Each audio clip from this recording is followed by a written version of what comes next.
yang bangunannya tak layak Kesenjangan sebagai masih tempat sangat belajar. besar dalam Contohnya, jika SMP 75 tahun Indonesia Merdeka yang gagal belajar potensi Namun di Indonesia, kesenjangan pendidikan masih menjadi masalah. Angka buta aksara di Indonesia masih menjadi perhatian.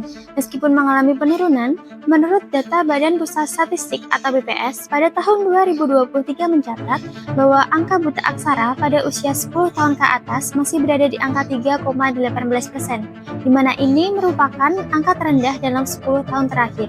Meskipun demikian, persentase ini tetap menunjukkan bahwa masih ada jutaan masyarakat Indonesia yang belum bisa membaca dan juga menulis. Lalu, faktor apa saja yang mempengaruhi hal ini dapat terjadi? Ada beberapa faktor utama yang menyebabkan hal ini terjadi, di mana infrastruktur pendidikan yang lemah di daerah terpencil, kurangnya kesadaran akan pentingnya pendidikan, ketidakmerataan fasilitas pendidikan, serta ketidakmampuan orang tua dalam membiayai anak-anak mereka. Sehingga masih banyak masyarakat Indonesia yang tertinggal dalam pendidikan dasar sehingga menjadi buta huruf.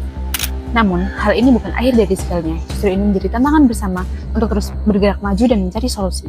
Salah satunya dengan menyalurkan program beasiswa dan memperkuat pendidikan vokasi.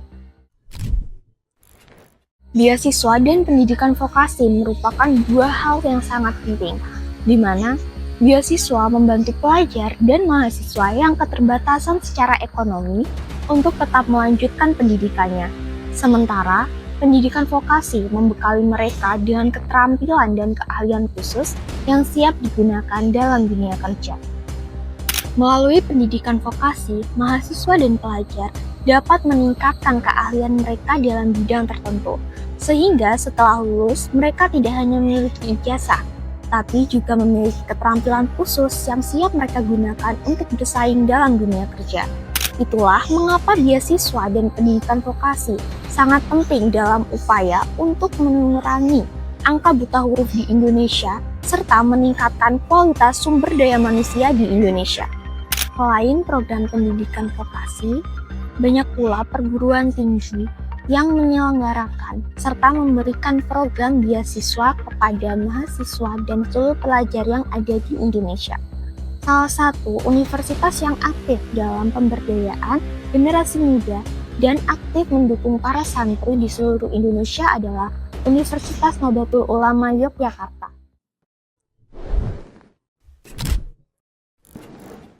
UNU Yogyakarta memiliki banyak program beasiswa yang diberikan untuk para pelajar Indonesia, termasuk para santri dan para pelajar dari desa terpencil. UNU Yogyakarta juga menjalin kerjasama dengan berbagai lembaga, industri, dan institusi yang bertujuan untuk mendukung mahasiswa mengembangkan ide kreativitas dan keterampilan praktis yang dapat diaplikasikan langsung dalam dunia kerja. UNU Yogyakarta juga memiliki Fakultas Industri Halal yang merupakan salah satu pusat perguruan tinggi di bidang industri halal, sektor yang sangat berkembang di Indonesia dan dunia. Tidak hanya itu, UNU juga aktif menjalin kerjasama dengan SMK di seluruh Indonesia. Mereka melakukan pelatihan guru, workshop, serta program pengabdian masyarakat sebagai salah satu penguatan perguruan tinggi pada sejak tingkat menengah. Jadi jelas, masalah buta aksara di Indonesia tidak bisa diselesaikan hanya dengan teori semata, tapi kita juga memerlukan kerja nyata, seperti akses pendidikan, pelatihan keterampilan, dan juga dukungan dari vokasi atau juga perguruan tinggi yang terkait. Dan dengan kolaborasi dari semua pihak, termasuk lembaga pendidikan seperti Universitas Nahdlatul Ulama, kita bisa membantu anak bangsa keluar dari keterbatasan dan siap memasuki dunia kerja.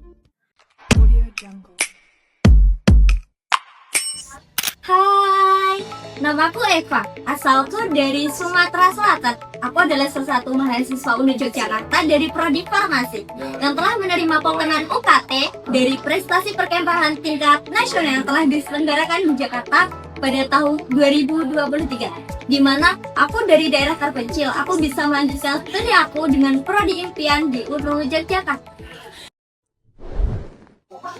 Halo, perkenalkan nama saya Sela. Saya berasal dari desa terpencil yang berada di Provinsi Sulawesi Tengah.